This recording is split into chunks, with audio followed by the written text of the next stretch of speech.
एक बात अपने जीवन में सदा उतार करें। घर में अगर तुलसी का क्यारा है तो तुलसी महारानी हमें ये बता देती है कि हमारे घर में सुख आने वाला है कि दुख आने वाला है। जैसे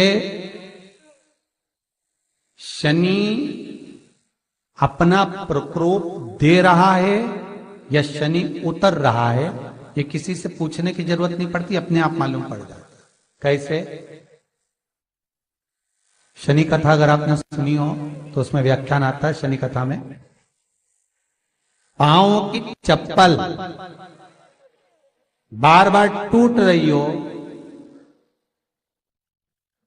कमर से नीचे जो वस्त्र पहने हो वो फट रहे हो, कहीं पजामा है, धोती है, आदि वस्त्र हैं, कपड़े हैं, वो अपने आप फट। आज के जमाने में तो फटे फटाए पहनते हैं लोग फैशन, उसकी गारंटी नहीं है, उसका हम वर्णन नहीं कर रहा। हम जब पहनते हम समझ जाते हैं इसको शनि तो ऑलरेडी लगा ही हुआ।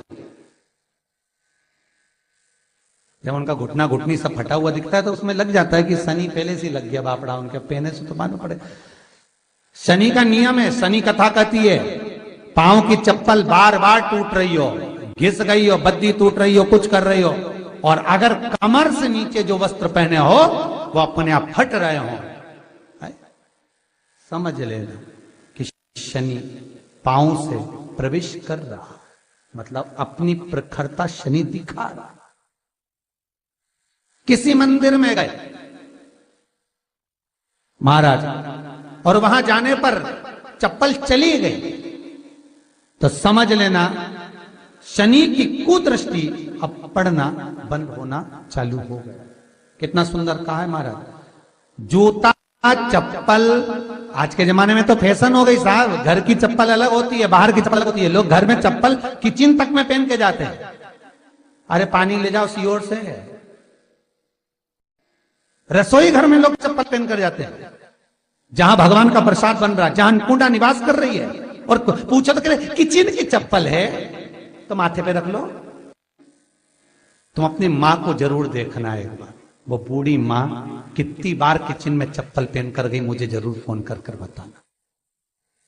बूढ़ी मां रसोई घर में आज भी बिना चप्पल के जाती है, और बहुओं की कहीं एड़ी नहीं फट जाए, ठंड नहीं बैठ जाए, इसलिए ये रसोई घर तक में चप्पल पहन कर जाती है। सूर्य नारायण की कथा पढ़ना, शनि महाराज की कथा पढ़ना, और गरुड़ पुराण की कथा पढ़ना, जिन जिन कथाओं का हम व्याख्यान कर रहे हैं उसको पढ़ना जरूर हो। क्या लिखा है? घर के अंदर जब चप्पल जाती है, रोग, बीमारी, कष्ट, तकलीफ चालू हो जाती है। तुमने चप्पल क्यों पहनी? ठंड नहीं बैठ जाए, रोग नहीं बैठ जाए। घर के अंदर उतना बढ़ गया, एक कालीन बिछा दो, एक दरी बिछा दो, मोटा आसन बिछा दो, जिस पर तुम चल लो। जरूरी है कि कई कई लोगों को तो हमने ये भी देखा कि कालीन पर भी चप्पल पहन के चलते, और ब्राह्मणों को भोजन परोस रहा है, गुरुजन को भोजन परोस रहा है, ठाकुर जी की थाली बना रहा है, ठाकुर जी का थाल लगा रहा है, तो भी चप्पल है पांव में। तेरा क्या होगा रे कालिया, क्या होगा? विचार तो करो। देह पड़ी रे जाए यहीं पर, फिर कुंडल और नगीना, क्या हरि नाम नहीं तो जीना। अभी भी सुधर जाओ रे, अभी भी सुधर जाओ, नहीं सुधरो तो सिधर जाओ रे। या तो सुधरो नहीं तो सिद्धरो, थोड़ा सुधरो। रसोई घर में अन्नपूर्णा रहती है। रसोई घर में शिव महापुराण की कथा कहती है जब भगवान शंकर को मां जगत जननी भोजन करा रही थी, शंकर जी ने वर मांगा था अन्नपूर्णा से। ए अन्नपूर्णे, तुम मेरे घर के बच्चों का भरण पोषण कर रही है। इस मृत्यु लोक में जितने मनुष्य जन्म लेते हैं ये मेरे पुत्र कहलाते हैं। तो अन्नपूर्णा ने कहा, चिंता मत करना भोलेनाथ, जिस जगह पर एक स्त्री, बेटी, कन्या या घर की बहू या बूढ़ी मां भोजन बनाएगी, उस जगह पर मैं अन्नपूर्णा उसके शरीर में प्रवेश करूंगी। और वो रसोई घर नहीं होगा, वो मेरा और तुम्हारा मंदिर कहलाएगा। अब मंदिर में चप्पल पहनकर भोजन का निर्माण करना ये श्रेष्ठता है। एक आसन पटक लो आप रसोई घर के अंदर, जिस आसन पे खड़े होकर आप भोजन बना लो। मोटा सा आसन रख लो, चप्पल की जरूरत ही नहीं।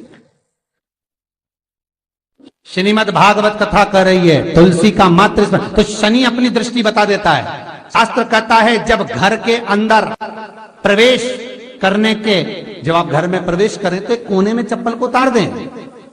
बाहर जगह नहीं है तो घर के अंदर प्रवेश कर कर लेफ्ट में चप्पल को उतार दें,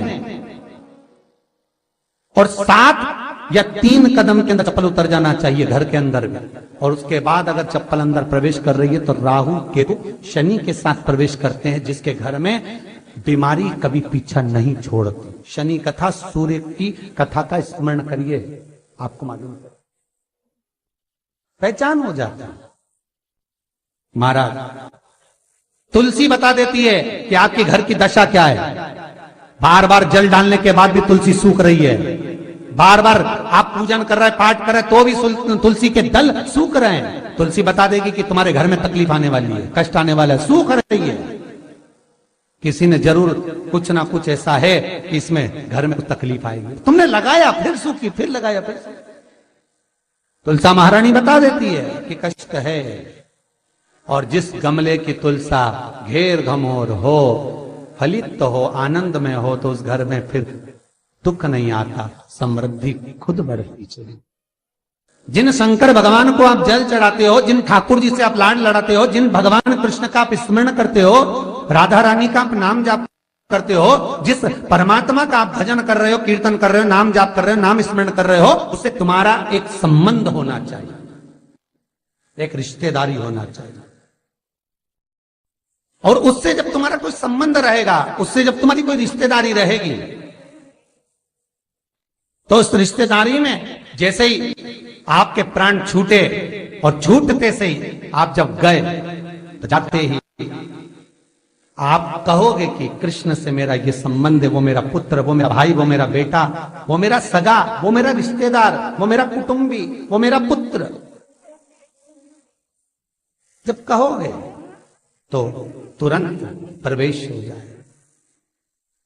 महाराज भगवान से संबंध होना चाहिए। कई लोग भगवान को सवेरे से रिझाने बैठते हैं तो भगवान को बनी बनाई बात कहते हैं, ये पाठ कर लो, ये पाठ कर लो, ये पाठ कर लो, ये स्तुति कर लो, सारा बना बनाया। तुमने अपने दिल से कौन सी स्तुति गाई? तुमने अपने दिल से कौन सा भगवान को निवेदन करा, कौन सा नमन करा? बस सवेरे उठना है, नहाना है, भगवान के सामने जाना है, भगवान को नहलाना है, कपड़े पहनाना है, अगरबत्ती लगाना है, थोड़ा सा शक्कर का भोग लगाना। इतने सारे देवी देवता, शंकर जी, राम जी, गणेश जी, सारे देवता, और 2 खुरमा लेके आए, 1 बालूशाही लेके आए, 2 मठरी लेकर आ गए, 1 मठरी लेकर आ गए, और भगवान को इतनी सी कटोरी में रख दी। अब बोले, कई लोगों से पूछा, इतनी सी कटोरी में 1 मठरी, 1 खुरमा, और रोज मठरी खुरमा एक साथ नहीं रखती, वो तो आज दिन मठरी का भोग लगा दिया, कल खुरमे का लगाएगी, परसों गुजिया का, परसों पपड़िया का, कोई डब्बे में भरे भराए रखे, रख दिया। और 1 लड्डू रोज लगा देगी, इतना बड़ा। तो पूछा, इतना सा लड्डू और इतने सारे भगवान कैसे खाते होंगे? तो क्या भाव से। तो हमने कहा, तुम भगवान को क्यों? बहुत दुख है गुरु जी, बहुत।